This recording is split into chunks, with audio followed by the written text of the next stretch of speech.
ఏం కావాలి మనకి? తోచారు వాళ్ళు వచ్చినాక పక్కకు రా. వాళ్ళు వచ్చినాక వచ్చి కింద పడే పక్కన రాదా?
లోపలికి లోపలికి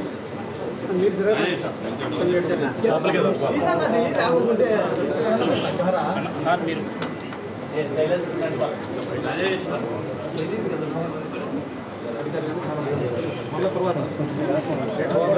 మీరు మమ్మల్ని దుబ్బాకండి సార్. మేము మెల్లగా తీసుకుంటాం.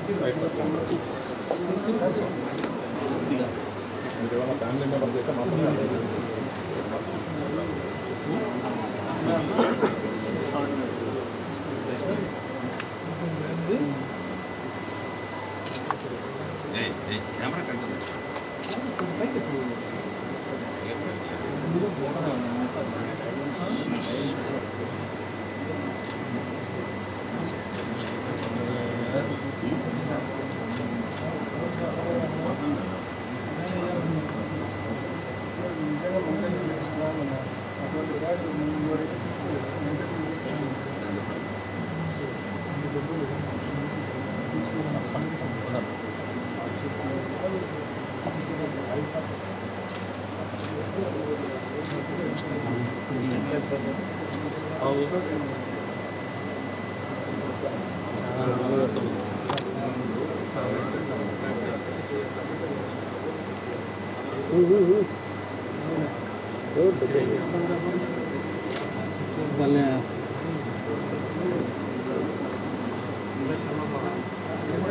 బండరాయి పడింది.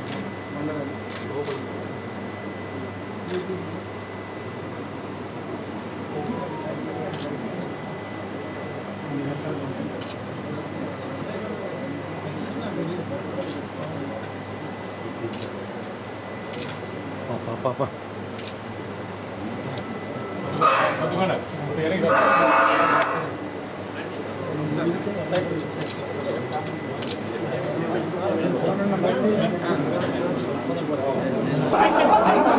ఈరోజు ఇక్కడ హాస్పిటల్లో ఒక యంగ్స్టర్ బహుశా 20-25 ఏళ్ళు ఉంటాయేమో తన పిల్లాడికి. ఆ 20 ఏళ్ళ పిల్లాడిని ఎందుకు నిర్దాక్షిణ్యంగా కొట్టారో కూడా తెలియదు. కేవలం ఎన్నికల్లో వైఎస్ఆర్ కాంగ్రెస్ పార్టీకి తరపున తాను ఓటు వేశాడని వైఎస్ఆర్ కాంగ్రెస్ పార్టీకి సంబంధించిన కుటుంబానికి చెందిన వ్యక్తిని అతి దారుణంగా కావాలని అదే పనిగా వేంపల్లెకు ఒక వెహికల్లో వచ్చి దారిలో పోతా ఉన్న పిల్లోడిని బైక్ ఆపి నిర్దాక్షిణ్యంగా కొట్టి హాస్పిటల్ పాలు చేస్తూ ఉంటే ఏం సాధిస్తూ ఉన్నారు? ఇంతవరకు పులివెందుల్లో ఎప్పుడు ఇలాంటి సాంప్రదాయం లేదు. ఎన్నో ఎన్నికల్లో చూశారు. ఎప్పుడు పులివెందుల్లో ఇలాంటి సాంప్రదాయం లేదు. ఎన్నికలు అయిపోయిన తర్వాత ఓటు వేయని వారిని కొట్టే కార్యక్రమం ఎప్పుడు జరగల. రాష్ట్ర వ్యాప్తంగా కూడా ఒక భయాందోళన వాతావరణం క్రియేట్ చేయడం కోసం అని రాష్ట్ర వ్యాప్తంగా ఇదే చేయిస్తూ ఉన్నారు దగ్గరుండి. ఏం సాధిస్తారు దీనివల్ల? మీరు వేసే ఈ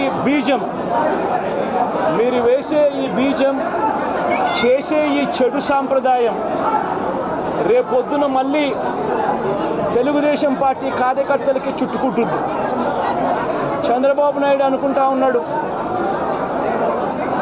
తానేదో ఈ మాదిరిగా చేసి భయాందోళన క్రియేట్ చేసి వైఎస్ఆర్ కాంగ్రెస్ పార్టీకి ఓటు వేసిన వాళ్ళని కొట్టడం వల్ల ఒక తెలియని ఆనందం తనలో ఏదో పొందాలని చెప్పి అనుకుంటా ఉన్నాడు. రాష్ట్ర వ్యాప్తంగా ఒక భయాన్ని క్రియేట్ చేయాలని ప్రయత్నం చేస్తూ ఉన్నాడు. కానీ నేను చంద్రబాబు నాయుడు గారికి మరొక్కసారి కూడా చెప్తా ఉన్నా, ఒక చెడు సాంప్రదాయానికి నాంది పలుకుతూ ఉన్నారు. దయచేసి ఆపండి. ఆపకపోతే మాత్రం ఎల్లకాలం మీరే అధికారంలో ఉండరు. అధికారం మారిన రోజున ప్రజలు చంద్రబాబు నాయుడు గారు చేస్తూ ఉన్న ఈ అన్యాయాలను చూసి శిశుపాలని పాపాలు పండినట్టుగా పాపాలు చాలా వేగంగా పండుతూ ఉన్నాయి. అధికారం మారిన రోజున తాను చేస్తూ ఉన్న ఈ చెడు సాంప్రదాయం తనకే చుట్టుకుంటుంది. ఈరోజు దెబ్బలు తగిలినా దెబ్బలు తిన్నా ప్రతి ఒక్కరూ కూడా రేపొద్దున ఇదే మళ్ళీ అటువైపున చేసేదానికి మీరంతటి మీరే బీజం వేస్తూ ఉన్నారు. ఇది సరైన పద్ధతి కాదు. నాయకులుగా ఉన్న మనలాంటి వాళ్ళం ఇలాంటివి ప్రోత్సహించాల్సిన పని ఎప్పుడు రాకూడదు, జరగకూడదు. దయచేసి చంద్రబాబు నాయుడు గారికి ఇప్పటికైనా చెప్తా ఉన్నా, చంద్రబాబు నాయుడు గారిని హెచ్చరిస్తూ ఉన్నాను, మరొకసారి మళ్ళీ హెచ్చరిస్తూ ఉన్నాను, ఇది కరెక్ట్ సాంప్రదాయం కాదు, దయచేసి దీన్ని ఆపమని చెప్పి. ఇప్పుడు నిజంగానే ఒకసారి మీరు కూడా వెళ్ళి ఒకసారి చూడండి. ఒకసారి ఏం పాపం చేశాడు నా పిల్లోని, ఎందుకు కొట్టారు, ఏం పాపం చేశాడని కొట్టారు. ఒకసారి హాస్పిటల్లో కూడా ఒకసారి చూడండి. ఒకసారి 90 మంది పిల్లలు ఇక్కడ జాయిన్ అయ్యారు. మధ్యాహ్న భోజనం పథకం సరిగ్గా జరగడం లేదు. పిల్లలకు కనీసం బ్యాగుల సప్లై కూడా సరిగ్గా జరగడం లేదు. ఇచ్చేటోడు ఎవడు ఇవ్వడం లేదు సరిగ్గా ఏది వ్యవస్థ అనేది ఏది సరిగ్గా జరగడం లేదు. వ్యవస్థను గాడిలో పెట్టండి. మీరు ప్రజలు మిమ్మల్ని ఏదైతే ఓటు వేశారో ఒక కారణం చేత మీరు ప్రజలు 10% మంది ఓట్లు, మాకు రావాల్సిన 10% మంది ఓట్లు మీ వైపు డ్రిఫ్ట్ అయ్యాయి అని అంటే కేవలం మీరు చేసిన మోసపూరిత వాగ్దానాల వల్ల డ్రిఫ్ట్ అయ్యాయి. ప్రజలు మీ దగ్గర నుంచి ఎక్స్పెక్ట్ చేస్తూ ఉన్నారు. రైతులు అల్లాడిపోతూ ఉన్నారు, రైతు భరోసా అందక. పిల్లలు అల్లాడిపోతూ ఉన్నారు, పిల్లలు బడులు స్టార్ట్ అయ్యాయి కానీ తల్లులకు అమ్మఒడి కార్యక్రమం ద్వారా వస్తూ ఉన్నది రావడం లేదు. తల్లులు ఎదురుగా ఆశగా ఎదురు చూస్తూ ఉన్నారు. వాళ్ళని చూసుకోండి. అక్క చెల్లెమ్మలకి ఇస్తామన్నారు నెల 1500 రూపాయలు, అది ఇచ్చే కార్యక్రమం చూసుకోండి. ఇంటింటికి ఉద్యోగం అన్నారు, ఉద్యోగం ఇవ్వకపోతే 3000 రూపాయలు ప్రతి ఇంటికి నిరుద్యోగ భృతి అన్నారు. ఆ పిల్లలందరూ ఎదురు చూస్తూ ఉన్నారు, మీరు ఎప్పుడెప్పుడు ఇస్తారు 3000 రూపాయలు నిరుద్యోగ భృతి అని, అది చూసుకోండి. ఇటువంటి ఏవి కూడా మంచి కార్యక్రమాలు ఏవి కూడా చేయకుండా రాష్ట్ర వ్యాప్తంగా భయాందోళనను మాత్రమే క్రియేట్ చేసే దుర్బుద్ధిని చేసే దుశ్చర్యను ఆపండి అని మరొక్కసారి హెచ్చరిస్తూ చెప్తా ఉన్నాం. శిశుపాలను పాపాలు పండినట్టుగా వేగంగా జరుగుతూ ఉన్నాయి. తన పాపాలు పండడం అన్నది కూడా తను మర్చిపోద్దని సందర్భంగా మరొక్కసారి చెప్తా ఉన్నాం.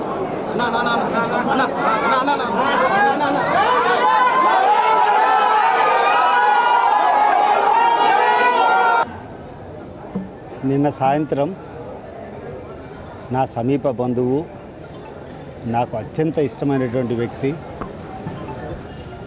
నా కోసం ప్రాణాన్ని కూడా ఇచ్చేటువంటి గుణం కలిగినటువంటి వ్యక్తి మీద దాడి జరిగింది. ఎలక్షన్ రోజు జరిగినటువంటి ఒక చిన్న వాగ్వివాదాన్ని సొట్టుగా పెట్టుకొని కొంతమంది చేసేటువంటి దౌర్భాగ్యమైనటువంటి చర్య ఇది. పిరికి పందల చర్య. వేంపల్లె చాలా ప్రశాంతమైనటువంటి గ్రామం. వేంపల్లెలో ఎప్పుడు కూడా ఎవరు కూడా ఇటువంటి సంఘటనలను హర్షించరు, ముఖ్యంగా అనేటువంటి ప్రజలు కూడా హర్షించరు.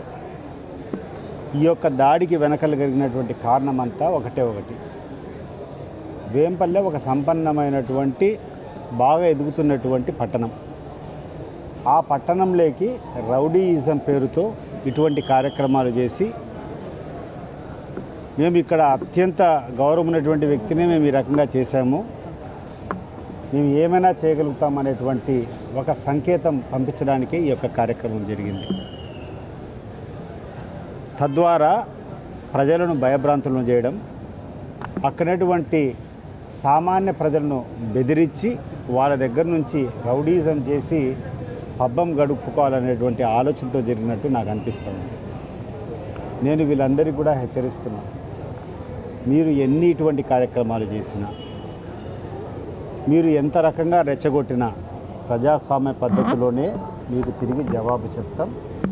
ఇటువంటి కార్యక్రమాలు నాకు తెలిసి ఏ పొలిటికల్ పార్టీ కూడా ఎంకరేజ్ చేయదు. ఈరోజు ఏ పార్టీ అధికారంలోకి వచ్చిందో తెలుగుదేశం పార్టీ, ఆ పార్టీని విత్తనం స్టేజ్ నుంచి ఒక మహావృక్షం అయ్యేటువంటి స్టేజ్ వరకు పెంచినటువంటి వ్యక్తిని నేను. కానీ అక్కడ జరిగినటువంటి కొన్ని పరిణామాలలో నేను బయటికి రావాల్సి వచ్చింది. రాజశేఖర రెడ్డి గారి హయాంలో పులివెందుల ప్రాంతానికి కానీ కడప ప్రాంతానికి కానీ అనేక అభివృద్ధి కార్యక్రమాలు జరిగాయి. దాంట్లో కొన్ని బ్యాలెన్స్ ఉన్నాయి. నేను తెలుగుదేశం పార్టీ అధికారం వచ్చిన తర్వాత తెలుగుదేశం పార్టీ తరఫున ప్రజలకు మేలు చేయాలనేటువంటి సంకల్పంతో రాజశేఖర రెడ్డి గారు చేసి అసంపూర్ణంగా ఉన్నటువంటి పనులన్నీ కూడా పూర్తి చేశారు. ఈరోజు కూడా తెలుగుదేశం పార్టీ నాయకులకు అందరికీ కూడా పిలుపునిస్తున్నాం, మీరు మంచి పనులు చేయండి. అనేక కార్యక్రమాలు జగన్మోహన్ రెడ్డి చేస్తారు, అవి ఇంకా కొన్ని పెండింగ్ స్టేజ్లో ఉన్నాయి. 80% 90% అవి కంప్లీట్ కానిటువంటివి ఉన్నాయి. అటువంటి పనుల మీద దృష్టి కేంద్రీకరించి ఆ పనులు పూర్తి చేయించి ప్రజల మన్నన పొందేదానికి ప్రయత్నం చేయండి. కానీ ఇటువంటి చౌకబారు రాజకీయము, మనుషులను భయపట్టి లేకుండా ఉంటే కాంట్రాక్ట్ను భయపట్టి అనేటువంటి వనరులను దోచుకోవాలనేటువంటి ఆలోచన చేస్తే మీకు తప్పకుండా ప్రజలు బుద్ధి చెప్తారు. మేము ఇటువంటి సంఘటనలు కాదు, ఇటువంటి కొన్ని వందలు జరిగినా, కొన్ని ప్రాణాలు పోయినా మేము మాత్రం మా అహింసావాదాన్ని వీడం. మా అహింసావాదంలోనే మీకు బుద్ధి చెప్తాం, ప్రజలంతా కూడా సమైక్యం చేస్తాం. ఇటువంటి దుశ్చర్యలపైన పోరాటం జరుగుతుంది. అంటే ఎవరైనా గుర్తించారా? కేవలం సతీష్ రెడ్డి అనే వ్యక్తిని టార్గెట్ చేస్తున్నారా, లేకుంటే ఎలా? అంటే ఒకటి ఎలక్షన్ల రోజు ఒక చిన్న కార్యక్రమం జరిగింది, ఒక చిన్న ఇన్సిడెంట్ జరిగింది.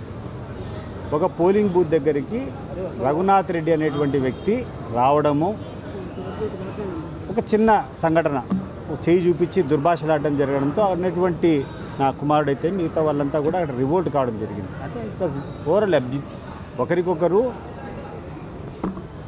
మౌఖికంగా మాట్లాడుకున్నారు తప్పితే ఎటువంటి అక్కడ చర్య జరగలేదు.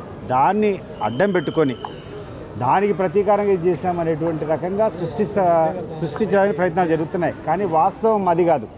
వాస్తవము వీళ్ళు అక్కడటువంటి వేంపల్లెను హస్తగతం చేసుకోవాలా, వేంపల్లెలో అందరినీ భయభ్రాంతులను చేయాలా, అక్కడటువంటి వ్యాపారస్తులందరినీ కూడా భయపెట్టుకోవాలా, అక్కడటువంటి రకరకాల ప్రజలంతా భయపెట్టి రౌడీ హప్తాలు వసూలు చేయడానికి, అక్కడటువంటి వనరులు దోచుకోవడానికి దీన్ని ఒక పావుగా ఉపయోగిస్తున్నారు తప్పితే వేరే ఇంటెన్షన్ లేదు. కానీ వీళ్ళు ఎటువంటి రెచ్చగొట్టే పనులు చేసినా కూడా ప్రజల్లో ఐక్యత సాధిస్తాం. ప్రజల్లోంచి వీళ్ళ మీద ఉన్నటువంటి వీళ్ళు చేసేటువంటి దుశ్చర్యలకు పోరాటం చేసే విధంగా ఉంటుంది. వాళ్ళు ఏదో ఇది చేస్తే వీళ్ళు ఏమనుకుంటున్నారంటే ఈ కార్యక్రమాలు చేస్తే మేము తొందరపడి మేము కూడా ఇటువంటివి చేస్తాం. చేయం. తప్పకుండా అహింసావాదంలోనే చేస్తాం, న్యాయ పోరాటం చేస్తాం, న్యాయంగానే వీళ్ళకి జరగాల్సినటువంటి చేస్తాం. అన్నిటికంటే ముఖ్యం వీళ్ళు ఏదైతే లక్ష్యాన్ని కోరుకుంటున్నారో ప్రజల దగ్గర నుంచి భయభ్రాంతులు చేసి డబ్బులు సంపాదించుకోవాలనుకుంటున్నారో అది అసంభవం, జరగదు, జరగనివ్వం. వేంపల్లె ప్రజలకు మేము అండగా ఉంటాం. అంటే వేంపల్లెలో కేవలం సతీష్ రెడ్డి అనే వ్యక్తిని డౌన్ చేయాలంటే కనుక ఇలాంటి చిన్న చిన్న వ్యక్తులు భయపరాతులు చేస్తేనే సతీష్ రెడ్డి డౌన్ అవుతారని కేవలం ఇలాంటి ఉద్దేశాలు మనం ఆలోచించచ్చు. 100% అదే కదా ఇప్పుడు జరిగినటువంటి కార్యక్రమం. అదే ఈరోజు ఇంత సంఘటన జరిగితే ఒక 10 మందో 15 మందో మరి ఎంతమంది వచ్చినా కూడా దాంట్లో ఒక్కడు కూడా స్థానికుడు లేడు. స్థానికులు ఎవరు వీళ్ళకి సహకారం కానీ కనీసం స్థానికంగా ఉండేటువంటి తెలుగుదేశం పార్టీ వర్గంలో చాలామంది ఉంటారు కదా, ఒక్క వ్యక్తి కూడా లేడు అక్కడ. బయట నుంచి తీసుకుని రావడం అంటే ఇది వేంపల్లె ప్రజలపైకి బయట వ్యక్తులు వచ్చి చేసేటువంటి దౌర్జన్యం. అది కూడా బయట కూడా వేరే పొలిటికల్ పర్సన్స్ కూడా అనుకోవడంలే, ఒక రౌడీయిజం చేసి పబ్బం గడుపుకోవాలనుకునేటువంటి వ్యక్తి, రౌడీయిజం చేసి డబ్బులు సంపాదించుకోవాలనేటువంటి వ్యక్తి, ఇది జరగనీయం. వేంపల్లి ప్రజలు అంత అమాయకులు కాదు. మేము సమైక్యంగా పోరాటం చేస్తాం, ఇదేదో న్యాయ రకంగానే చేస్తాం. ప్రజల్లో ఒక క్రమశిక్షణ తీసుకొని ప్రజల్లోనే ఈ యొక్క పోరాటం స్టార్ట్ చేపిస్తాం.